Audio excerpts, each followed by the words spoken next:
നിങ്ങൾക്കറിയാമോ, നമ്മൾ സാധാരണയായി ഈ ചരിത്രം പഠിക്കുമ്പോൾ അതൊരു മെഡിക്കൽ എക്സ്റേ റിപ്പോർട്ട് നോക്കുന്നത് പോലെയാണ്. അതായത്, നിങ്ങളുടെ കൈയൊടിഞ്ഞാൽ ആ എക്സ്റേയിൽ ഒരു വെളുത്ത വര വളരെ വ്യക്തമായി കാണാമല്ലോ. അതെ അതെ, ഡോക്ടർ അത് ചൂണ്ടിക്കാണിച്ചു പറയും, ദാ ഇതാണ് പ്രശ്നമെന്ന്. ശരിയാണ്. ചരിത്രത്തിലും നമ്മൾ അങ്ങനെയാണ് ചിന്തിക്കുന്നത്. ഇന്ന യുദ്ധം ഇന്ന തീയതിയിൽ നടന്നു, രാജാവ് തോറ്റു, പുതിയ രാജാവ് വന്നു. അങ്ങനെ കാര്യങ്ങൾ വളരെ വ്യക്തമാണെന്ന് നമ്മൾ എളുപ്പത്തിൽ വിശ്വസിക്കും. അതൊരു മനുഷ്യസഹജമായ തോന്നലാണ്. അതായത് കാര്യങ്ങളെ വളരെ ലളിതമായി ഒരു ബൈനറി സിസ്റ്റം പോലെ കാണാനുള്ള പ്രവണത. ഒന്നുകിൽ ജയം അല്ലെങ്കിൽ തോൽവി. ശരിക്കും ചരിത്രത്തെ അങ്ങനെ തരംതിരിക്കാൻ കഴിയുന്നത് നമുക്കൊരാശ്വാസമാണ്.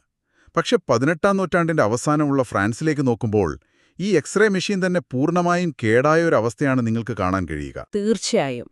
ഫ്രഞ്ച് വിപ്ലവത്തിന് ശേഷമുള്ള ആ കാലഘട്ടം എന്ന് പറയുന്നത് എന്താ പറയാ, തീർത്തും അവ്യക്തവും വലിയൊരു ആശയക്കുഴപ്പം നിറഞ്ഞതുമായൊരു രാഷ്ട്രീയ ചുഴലിക്കാറ്റായിരുന്നു. അതെ, ആ വലിയ ശൂന്യതയിൽ നിന്നാണ് ഇന്നത്തെ നമ്മുടെ ഈ വിശദമായ വിശകലനത്തിലെ നായകൻ ഉയർന്നുവരുന്നത്. ഫ്രഞ്ച് വിപ്ലവത്തിന്റെ തന്നെ സൃഷ്ടിയായ നെപ്പോളിയൻ ബോണപ്പാർട്ട്. നെപ്പോളിയൻ എന്ന വ്യക്തിയെ മനസ്സിലാക്കാൻ ഈ പശ്ചാത്തലം വളരെ അത്യാവശ്യമാണ്. ആധുനിക യൂറോപ്പിന്റെ ചരിത്രത്തിൽ അദ്ദേഹത്തോളം സ്വാധീനം ചെലുത്തിയ മറ്റൊരു ഭരണാധികാരി ഇല്ല എന്ന് തന്നെ പറയാം. ശരിയാണ്. അദ്ദേഹത്തിന്റെ ജീവിതം കേവലം കുറെ യുദ്ധങ്ങളുടെ മാത്രം ചരിത്രമല്ല, അല്ലേ? അതെ അതെ. ആധുനിക ലോകത്ത് ഇന്നും നിലനിൽക്കുന്ന പല മികച്ച ഭരണ പരിഷ്കാരങ്ങളുടെയും കൂടിയാണ് അദ്ദേഹത്തിന്റെ ജീവിതം. ഫ്രഞ്ച് വിപ്ലവം സൃഷ്ടിച്ചെടുത്ത ആ ആശയക്കുഴപ്പമാണ് യഥാർത്ഥത്തിൽ അദ്ദേഹത്തിന് വളരാനുള്ള മണ്ണൊരുക്കിയത്.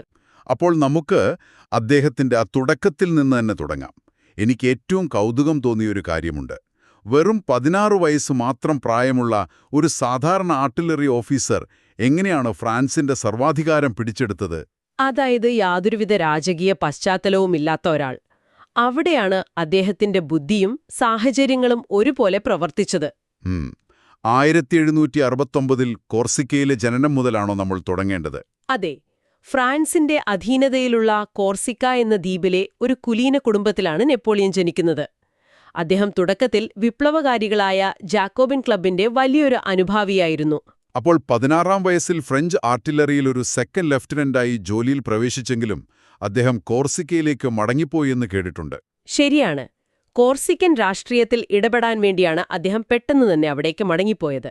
എന്നാൽ പിന്നീട് സൈന്യത്തിലേക്ക് തിരിച്ചുവന്ന ശേഷമാണ് കളി മാറുന്നത്. അപ്പോൾ എങ്ങനെയാണ് ഈ യുവസൈനികന് ഫ്രാൻസ് മുഴുവൻ ശ്രദ്ധിക്കാൻ തുടങ്ങുന്നത്? എന്തായിരുന്നു ആ പ്രധാന വഴിതിരിവ്? അത് സംഭവിക്കുന്നത് 1793 ടൂളോൺ പോരാട്ടത്തിലാണ്. ഫ്രാൻസിലെ തന്ത്രപ്രധാനമായ ഒരു തുറമുഖമായിരുന്നു ടൂളോൺ. ഓഹോ, ആ ഇംഗ്ലീഷ് സ്പാനിഷ് ആക്രമണകാരികൾ പിടിച്ചെടുത്ത തുറമുഖമല്ലേ? കൃത്യമായി പറഞ്ഞു. ആ സമയത്ത് തന്റെ മിന്നുന്ന പീരങ്കി പ്രയോഗ തന്ത്രങ്ങളിലൂടെ നെപ്പോളിയൻ ടൂളോൺ തിരിച്ചുപിടിക്കുകയും അവിടെ ഫ്രഞ്ച് ആധിപത്യം പുനഃസ്ഥാപിക്കുകയും ചെയ്തു. ആ ഒറ്റ വിജയത്തോടെ അദ്ദേഹത്തിന് ബ്രിഗേഡിയർ ജനറൽ എന്ന പദവി ലഭിച്ചു. എന്തായാലും വളരെ വേഗത്തിലുള്ള ഒരു വളർച്ചയായിരുന്നു അത്. പിന്നീട് 1795 അദ്ദേഹം ഒരു വലിയ രക്ഷകനായി മാറുന്നതും നമ്മൾ കാണുന്നുണ്ട്. അതെ, രാജവാഴ്ചയെ അനുകൂലിക്കുന്നവരുടെ ഒരു വലിയ ആക്രമണത്തിൽ നിന്ന് ഫ്രാൻസിലെ നാഷണൽ കൺവെൻഷനെ അദ്ദേഹം രക്ഷിച്ചു. അതോടെ അദ്ദേഹം ജനറൽ പദവിയിലേക്ക് ഉയർത്തപ്പെട്ടു. സ്വന്തം നാട്ടിൽ മാത്രമല്ല, പുറത്തും അദ്ദേഹം തന്റെ കരുത്ത് തെളിയിച്ചു, അല്ലേ? 1796 മുതൽ 97 വരെയുള്ള ഇറ്റാലിയൻ ക്യാമ്പയിൻ എടുത്താൽ അത് വ്യക്തമാകും. തീർച്ചയായും. വടക്കൻ ഇറ്റലിയിൽ വെച്ച് അദ്ദേഹം ഓസ്ട്രിയയുമായുള്ള യുദ്ധം അവസാനിപ്പിച്ചു. 1797 ക്യാമ്പോ ഫോർമിയോ ഉടമ്പടിയിലൂടെ ഇറ്റലിയുടെ വലിയൊരു ഭാഗം അദ്ദേഹം ഫ്രാൻസിനോട് കൂട്ടിച്ചേർത്തു. അതോടെ ഫ്രഞ്ച് ജനതയുടെ കണ്ണിൽ അദ്ദേഹം ഒരു വലിയ രക്ഷകനായി മാറുകയായിരുന്നു. അതിനുശേഷം അദ്ദേഹം നേരെ പോയത് ഈജിപ്തിലേക്കാണ്. 1798 മുതൽ 1801 വരെ നീണ്ടുനിന്ന ഈജിപ്ഷ്യൻ ക്യാമ്പയിൻ. ഈജിപ്റ്റ് പിടിച്ചെടുത്ത് ബ്രിട്ടന്റെ വ്യാപാര ശൃംഖലയെ തകർക്കുക എന്നതായിരുന്നു പ്രധാന ലക്ഷ്യം. 1798 നൈൽ യുദ്ധം നടന്നു. തുടക്കത്തിൽ ഫ്രഞ്ച് സൈന്യം കരയിൽ വലിയ വിജയം നേടിയെങ്കിലും കടലിൽ അവർ ബ്രിട്ടീഷുകാരോട് ദയനീയമായി പരാജയപ്പെട്ടു, അല്ലേ? അതെ, ഒരു വലിയ തിരിച്ചടിയായിരുന്നു അത്. ഒരു മിനിറ്റ്, അപ്പോൾ ഈജിപ്ഷ്യൻ ക്യാമ്പയിൻ ശരിക്കും ഒരു സൈനിക പരാജയമായിരുന്നില്ലേ? എന്നിട്ടും അത് ചരിത്രത്തിൽ ഇത്രത്തോളം പ്രാധാന്യത്തോടെ നിലനിൽക്കുന്നത് എന്തുകൊണ്ടാണ്? വളരെ നല്ലൊരു ചോദ്യമാണ്. സൈനികമായി അതൊരു പരാജയമായിരുന്നെങ്കിലും സാംസ്കാരികമായി അതൊരു വൻ വിജയമായിരുന്നു. കാരണം നെപ്പോളിയൻ ഈജിപ്തിലേക്ക് വെറും സൈനികരെ മാത്രമല്ല കൊണ്ടുപോയത്. ഓഹോ, അപ്പോൾ ശാസ്ത്രജ്ഞരെയും കൂടെ കൂട്ടിയിരുന്നുവെന്ന് കേട്ടത് ശരിയാണല്ലേ? അതെ, ഒരുപാട് ശാസ്ത്രജ്ഞരെയും ചരിത്രകാരന്മാരെയും കൂടെ കൂട്ടിയിരുന്നു. അവർ നടത്തിയ പര്യവേക്ഷണങ്ങളാണ് ഈജിപ്ഷ്യൻ നാഗരികതയെക്കുറിച്ചുള്ള ആഴത്തിലുള്ള പഠനത്തിന് ലോകത്തിന് വഴിയൊരുക്കിയത്. അത് വളരെ കൗതുകകരമാണ്. എന്നാൽ ഈ സമയത്ത് ഫ്രാൻസിലെ അവസ്ഥ എന്തായിരുന്നു?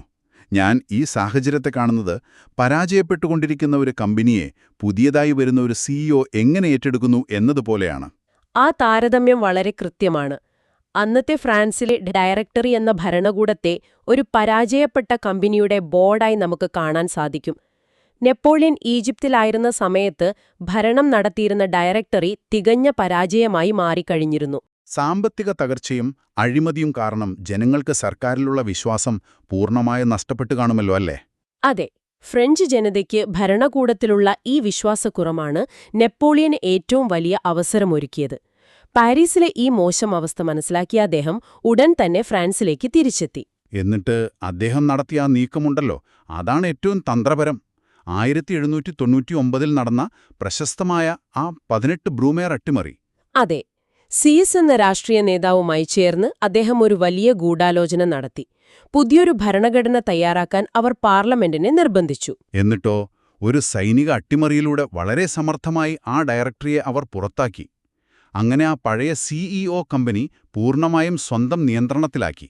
അങ്ങനെ ഒരു സൈനിക ജനറലിൽ നിന്നും അദ്ദേഹം ഫ്രാൻസിന്റെ ഭരണാധികാരിയായി മാറുകയാണ്. ഇനിയാണ് സാമ്രാജ്യ നിർമ്മാണം ആരംഭിക്കുന്നത്. ശരിയാണ്. അധികാരം ലഭിച്ചു കഴിഞ്ഞാൽ നെപ്പോളിയൻ എന്തു ചെയ്തു എന്നതിലേക്ക് നമുക്ക് ശ്രദ്ധ തിരിക്കാം. 1899 മുതൽ 1804 വരെ ഫ്രാൻസിൽ നിലനിന്നത് കോൺസുലേറ്റ് ഭരണമാണ്, അല്ലേ? അതെ, ഇത് വളരെ ശ്രദ്ധേയമായ ഒരു കാലഘട്ടമാണ്. 3 കോൺസലുകൾക്കായിരുന്നു ഇതിന്റെ ഭരണചുമതല. ഇതിൽ അദ്ദേഹം മുഖ്യ കോൺസലായി മാറി. ഈ പുതിയ ഭരണകൂടം, അതായത് കോൺസുലേറ്റ്, പ്രധാനമായും 5 ലക്ഷ്യങ്ങളാണ് മുന്നോട്ടുവെച്ചതെന്ന് കാണാം. സർക്കാരിൽ കൃത്യമായ ക്രമസമാധാനം സ്ഥാപിക്കുക, സമാധാനം പുനഃസ്ഥാപിക്കുക, യൂറോപ്യൻ രാജ്യങ്ങളുമായി കരാറുകളുണ്ടാക്കുക. ഒപ്പം ഒരു പുതിയ നിയമസംഹിത തയ്യാറാക്കുക, അതുപോലെ പുതിയ ഭരണഘടന രൂപീകരിക്കുക എന്നിവയും ഉണ്ടായിരുന്നു. കൗൺസിലുകൾ ചേർന്ന് ഇതിനായുള്ള ഡ്രാഫ്റ്റ് തയ്യാറാക്കി. ഒരു രാജ്യം എന്ന നിലയിൽ ഫ്രാൻസിനെ വീണ്ടും കെട്ടിപ്പടുക്കാനുള്ള ഒരു അടിസ്ഥാനമുണ്ടാക്കുക എന്നതായിരുന്നില്ലേ ലക്ഷ്യം? അതെ, വിപ്ലവത്തിന്റെ ചോരപ്പുഴകൾ കണ്ടു മടുത്ത ജനങ്ങൾക്ക് വേണ്ടത് സമാധാനവും സ്ഥിരതയുമായിരുന്നു. നെപ്പോളിയൻ അവർക്കത് നൽകി. അതോടൊപ്പം തന്നെ തന്റെ സൈനിക നീക്കങ്ങളും അദ്ദേഹം ശക്തമാക്കി. 1800 നടന്ന മാരെങ്കോ യുദ്ധത്തിൽ അദ്ദേഹം ഓസ്ട്രിയക്കാരെ വീണ്ടും പരാജയപ്പെടുത്തി അവരെ ഇറ്റലിയിൽ നിന്ന് പൂർണ്ണമായും പുറത്താക്കി. അതിനുശേഷം 1802 അദ്ദേഹം ബ്രിട്ടനുമായി ഒരു സമാധാന കരാറിൽ ഒപ്പുവെച്ചു. അതാണ് അമിയൻസ് ഉടമ്പടി. ഇത് കേവലം 1 വർഷം മാത്രമേ നീണ്ടുനിന്നുള്ളൂവെങ്കിലും അതൊരു വലിയ നയതന്ത്ര നീക്കമായിരുന്നു. തീർച്ചയായും. ആ വർഷം തന്നെയാണ് നെപ്പോളിയനെ അവർ ആജീവനാന്ത കോൺസുലായി തെരഞ്ഞെടുക്കുന്നതും. ഇവിടെ എനിക്കൊരു വലിയ സംശയം ചോദിക്കാനുണ്ട്. നിങ്ങൾ കേൾക്കുന്നവരൊന്ന് ചിന്തിച്ചു നോക്കൂ. 1803 നെപ്പോളിയൻ ഫ്രാൻസിന്റെ വടക്കേ അമേരിക്കയിലുള്ള ലൂയിസിയാന പ്രദേശം പുതുതായി സ്വതന്ത്രമായ അമേരിക്കയ്ക്ക് വിറ്റു. ഇതാണ് പ്രശസ്തമായ ലൂയിസിയാന പർച്ചേസ്. ഇതൊരു വലിയ ചർച്ചാവിഷയമാണ്. ലോകം മുഴുവൻ കീഴടക്കാൻ ആഗ്രഹിക്കുന്ന ഒരാൾ തന്നെ സ്വന്തം സാമ്രാജ്യത്തിന്റെ ഒരു വലിയ ഭാഗം വിൽക്കുന്നതെന്തിനാണ് എന്നല്ലേ? അതെ, അതൊരു തികഞ്ഞ ദീർഘവീക്ഷണമില്ലായ്മയായിരുന്നില്ലേ എന്നാർക്കും തോന്നിപ്പോകും. ഒറ്റ നോട്ടത്തിൽ അതൊരു അബദ്ധമായി നമുക്ക് തോന്നാം. എന്നാൽ അദ്ദേഹം എന്തുകൊണ്ട് അത് ചെയ്തു എന്ന് നമ്മൾ മനസ്സിലാക്കണം. നെപ്പോളിയന്റെ സാമ്രാജ്യമോഹങ്ങൾ മുഴുവനും യൂറോപ്പിലായിരുന്നു. ഓഹോ, അപ്പോൾ യൂറോപ്പിലെ വമ്പൻ ശക്തികളുമായി, പ്രത്യേകിച്ച് ബ്രിട്ടനുമായി ഒരു വലിയ യുദ്ധത്തിന് അദ്ദേഹം തയ്യാറെടുക്കുകയായിരുന്നു അല്ലേ? കൃത്യമായി പറഞ്ഞു. അതിന് അദ്ദേഹത്തിന് പണം അത്യാവശ്യമായിരുന്നു.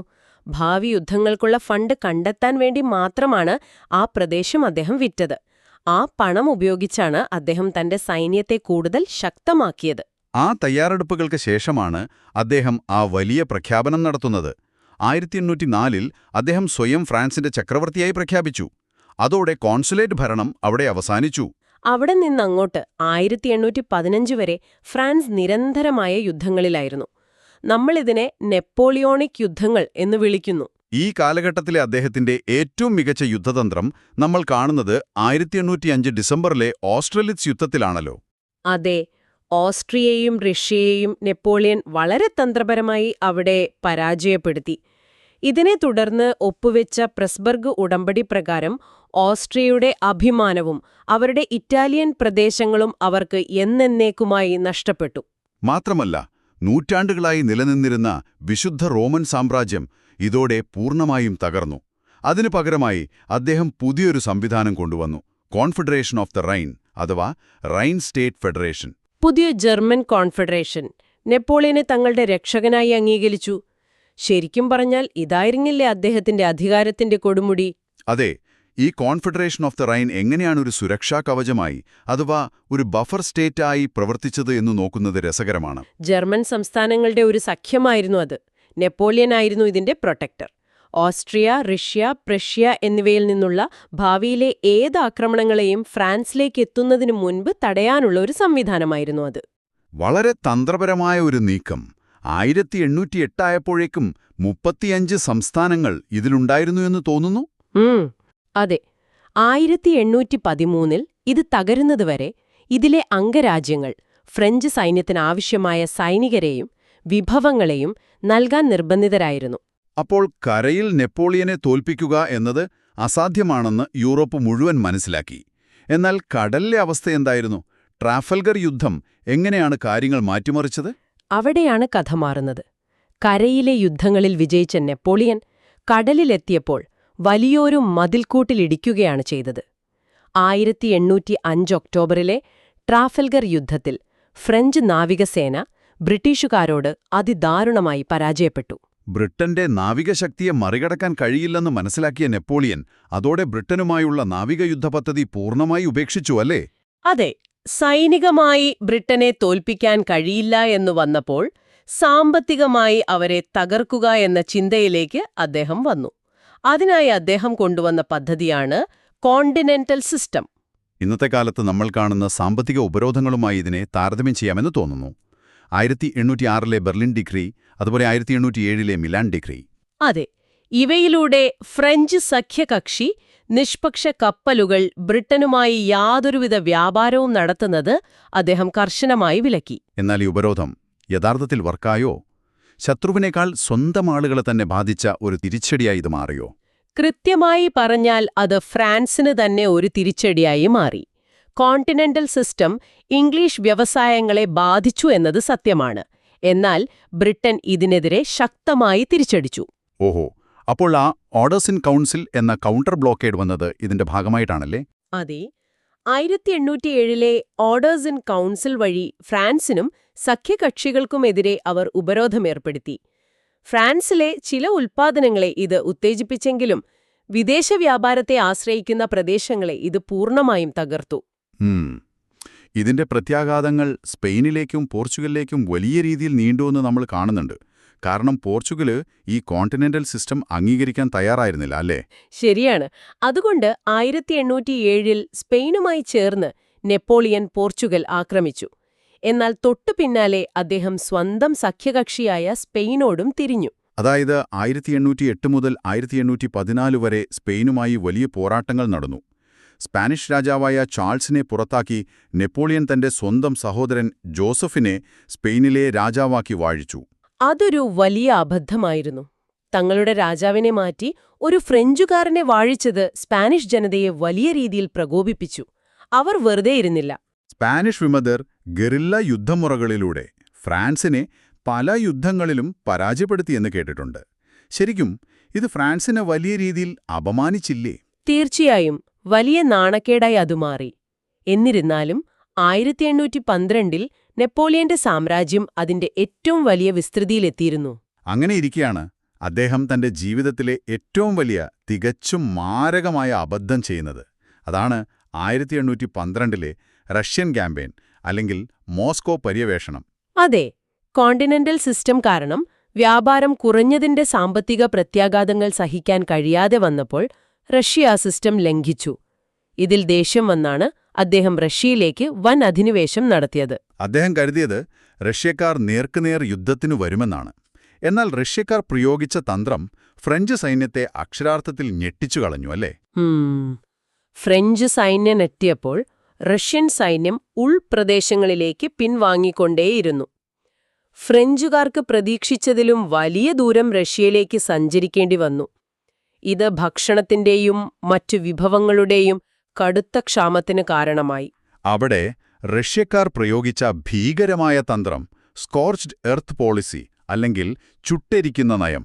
അവർ പിൻവാങ്ങുമ്പോൾ ഫ്രഞ്ച് സൈന്യത്തിന് ഉപയോഗിക്കാൻ കഴിയുന്ന സാധ്യമായതെല്ലാം നശിപ്പിച്ചു കളഞ്ഞു. തീർത്തും ക്രൂരമായ എന്നാൽ ഫലപ്രദമായ തന്ത്രം. കൊടും ശൈത്യത്തിൽ 5 ആഴ്ചകൾ മോസ്കോവിൽ കഴിഞ്ഞതിനു ശേഷം ഗത്യന്തരമില്ലാതെ അവിടെ നിന്ന് പിൻവാങ്ങാൻ നെപ്പോളിയൻ നിർബന്ധിതനായി. ആ മടക്കയാത്രയാണ് ഫ്രഞ്ച് സൈന്യത്തെ പൂർണ്ണമായി ഇല്ലാതെയാക്കിയത്. മരവിപ്പിക്കുന്ന തണുപ്പിലും പട്ടിണിയിലും അദ്ദേഹത്തിന്റെ മഹാസൈന്യം തകർന്നടിഞ്ഞു.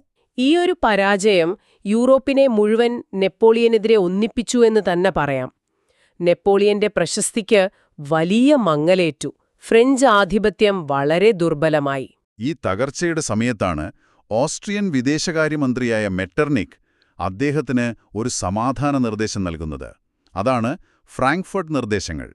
ഫ്രാൻസിനെ അതിന്റെ പഴയ ചരിത്രപരമായ അതിർത്തികളിലേക്ക് ചുരുക്കാൻ തയ്യാറാവുകയാണെങ്കിൽ ചക്രവർത്തിയായി തന്നെ തുടരാം എന്നതായിരുന്നു ആ നിർദ്ദേശം.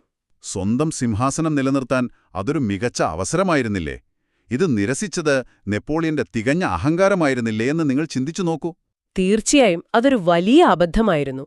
കുറച്ചുകൂടി പ്രായോഗികമായി ചിന്തിച്ചിരുന്നെങ്കിൽ അദ്ദേഹത്തിന് അധികാരം നിലനിർത്താമായിരുന്നു.